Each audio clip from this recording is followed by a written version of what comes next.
जो सांस लेने का रास्ता होता है, जो ब्रोंक्यूल्स होते हैं, उनका रास्ता छोटा हो जाता है। में आपकी सांस फूल जाएगी, आपकी सांस उखड़ने लगेगी। विटामिन सी भी आपकी इन्फ्लेमेशन को कम करता है और आपके मसल्स को भी रिलैक्स करता है। Hello everyone, this is doctor Mansi from Bharat homeopathy. आज मैं आप लोगों के साथ बात करने वाली हूँ किसी एक फ्रूट की, जो अगर आपको अस्थमा है या आपको रेस्पिरेटरी की कोई भी डिजीज है तो आपको वो फ्रूट कितना फायदा देने वाला है। उससे पहले हम ये जान लेते हैं कि अस्थमा क्या होता है और अस्थमा में क्या लक्षण आते हैं। अस्थमा एक रेस्पिरेटरी डिसऑर्डर है जिसमें हमारे लंग्स में इन्फ्लेमेशन हो जाती है, हमारे लंग्स में म्यूकस जमा हो जाता है, जिसकी वजह से जो सांस लेने का रास्ता होता है, जो ब्रोंक्यूल्स होते हैं, उनका रास्ता छोटा हो जाता है, नैरो हो जाता है और हमें सांस लेने में तकलीफ होने लगती है। जब हमें सांस लेने में तकलीफ होती है, जब हम सांस नहीं ले पा रहे होते हैं, तो हमारे लंग्स हाइपर वेंटिलेशन पे आ जाते हैं। वो बहुत ज़्यादा कोशिश करते हैं कि हमें सांस लेने में तकलीफ ना हो। तब हमारे लंग्स में पेन होता है, जो हमारे मसल्स होते हैं वो पेन करने लगते हैं और हमारे चेस्ट में उस वजह से पेन आ जाता है। अब जब सांस लेने में तकलीफ है, म्यूकस जमा हुआ है, तो खांसी भी बहुत ज़्यादा आएगी। और जब खांसी होती है तो जो हमारा रिब केज को होल्ड करे हुए मसल्स हैं, वो सारे मसल्स भी पेन करने लगते हैं, जिसकी वजह से कई बार अस्थमैटिक पेशेंट्स में बैक पेन की शिकायत आती है। साथ ही उनको चेस्ट में भारीपन भी रहता है, क्योंकि सीने में कई बारी चेस्ट पे इतना बलगम जमा हो जाता है कि वहाँ पर हेवीनेस रहने लगती है।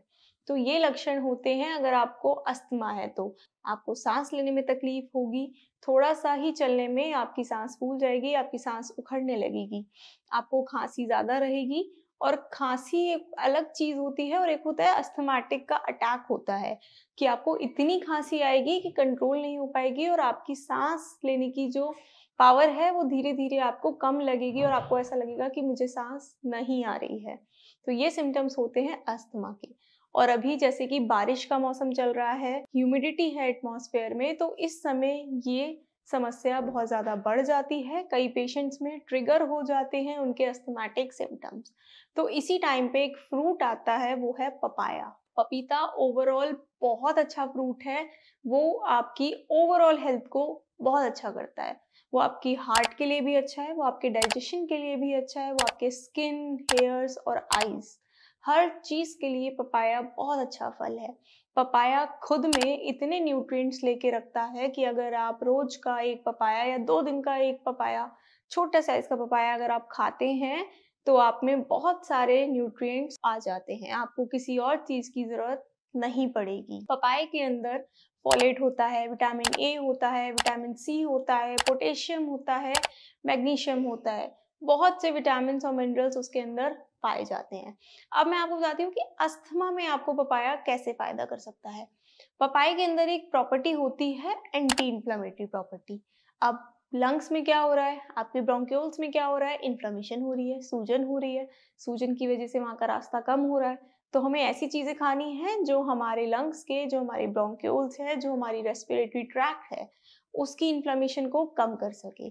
और पपाया अपने अंदर एक एंटी इन्फ्लेमेटरी प्रॉपर्टीज रखता है, तो वो आपके लंग्स की, ब्रोंक्यूल्स की सूजन को काफ़ी हद तक कम कर सकता है। इसके अलावा पपाया में एक प्रॉपर्टी होती है एंटीऑक्सीडेंट। एंटीऑक्सीडेंट प्रॉपर्टी जो होती है वो क्या करती है कि जो भी हमारी बॉडी में फ्री रेडिकल्स होते हैं, जो फ्री रेडिकल्स होते हैं वो हमारी बॉडी में कहीं जाकर सेल्स को डैमेज करते हैं। तो एंटीऑक्सीडेंट प्रॉपर्टी क्या करती है, उन फ्री रेडिकल्स से हमारी बॉडी को, हमारे सेल्स को बचाती है। तो अगर आप पपाया खा रहे हैं तो आपको एंटीऑक्सीडेंट्स मिलेंगे आपकी बॉडी में, जो कि आपकी बॉडी के अंदर जो फ्री रेडिकल्स घूम रहे हैं उनसे प्रोटेक्ट करेंगे, आपकी सेल्स को, आपके लंग्स को प्रोटेक्ट करेंगे। तीसरी चीज़, पपाया इम्यूनिटी बूस्टर होता है। जैसे कि मैंने आपको बताया कि पपाया में इतने सारे मिनरल्स और विटामिन्स हैं। अब इतने सारे मिनरल्स और विटामिन्स अगर आप लोगे तो इम्यूनिटी तो बूस्ट होगी, और कोई भी बीमारी हो, आपकी इम्यूनिटी स्ट्रांग होना बहुत ज़रूरी है।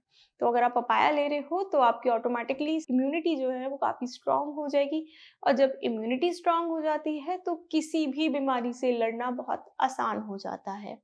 इसके अलावा पपाया के अंदर विटामिन सी भी पाया जाता है। विटामिन सी भी बहुत फायदेमंद होता है अस्थमा में, लिमिट में होता है लेकिन हाँ अच्छा होता है। विटामिन सी भी आपकी इन्फ्लेमेशन को कम करता है और आपके मसल्स को भी रिलैक्स करता है। साथ ही मैंने बताया था कि इसमें मैग्नीशियम और पोटेशियम भी है। मैग्नीशियम हमेशा मसल्स को रिलैक्स करने में बहुत फायदा करता है, तो आपके एयरवेज के जो मसल्स हैं जो बहुत ज़्यादा ओवरवर्कड हो गए हैं उनको भी वो रिलैक्स करवाएगा। एक और चीज़ करता है पपाया, वो ये है कि पपाया कैंसर के रिस्क को कम करता है। अगर आप papaya time to time daily हफ्ते में 2 से 3 बार अगर आप पपाया खा रहे हैं तो आपको कैंसर होने के चांसेस कम होते हैं, क्योंकि पपाए के अंदर जो प्रॉपर्टीज़ होती हैं वो हमारी बॉडी के सेल्स को, कैंसरस सेल्स को ग्रो करने से या फिर हमारे सेल्स में जो डीजनरेटिव चेंजेस आती हैं उनको होने से रोकता है। तो देखिए कितनी चीज़ें मैंने आपको बताई हैं कि पपाया अगर आप खाते हैं तो आपको बहुत चीज़ों में फ़ायदा होगा। और ये तो आज हमने सिर्फ अस्थमैटिक की डिस्कस करी है कि अस्थमा में आपको पपाया कैसे फ़ायदा करेगा। अगर आप और भी देखेंगे तो पपाया ओवरऑल आपको हर चीज़ में फ़ायदा करता है। आप पपाया का आप जूस भी पी सकते हैं, आप उसकी स्मूदी बना लीजिए, उसमें आप चिया सीड्स भी डाल सकते हैं, उसमें आप और भी हेल्दी चीज़ें मिक्स कर सकते हैं। वरना आप डायरेक्ट अगर पपाया कट करके भी खाते हैं तो वो भी आपके लिए बहुत ज़्यादा फ़ायदेमंद है। तो ये याद रखिए कि आपको अब अपनी डाइट में, अब आपको अपनी फ्रूट्स की सैलेड में पपाया भी इंक्लूड करना है, क्योंकि आज आपने जान लिया है कि पपाया भी कितना फ़ायदेमंद है अस्थमा में। साथ ही अस्थमा अगर आपको है तो ये चीज़ें, फ्रूट्स होती हैं, जो नट्स होते हैं, जो भी चीज़ें मैं आपको बताती हूँ, ये सिर्फ आपके सिम्टम्स को मैनेज कर सकती हैं या आपको रिलीफ दिला सकते हैं। अगर आप अस्थमैटिक पेशेंट हैं तो आपको मेडिसिन की हेल्प बहुत ज़रूरी है। घर पे बैठकर खुद से कोई भी बीमारी आप ट्रीट नहीं कर सकते हो। उसके लिए आप होम्योपैथिक ट्रीटमेंट लो। होम्योपैथी ट्रीटमेंट रूट से क्योर करती है किसी भी डिजीज़ को। उसके लिए आप भारत होम्योपैथी में संपर्क करिए, आपको कस्टमाइज्ड ट्रीटमेंट प्लान दिया जाएगा और साथ ही डाइट चार्ट भी दिया जाएगा, जिससे कि आपका ट्रीटमेंट का कोर्स बहुत ज़्यादा ईजी हो जाएगा।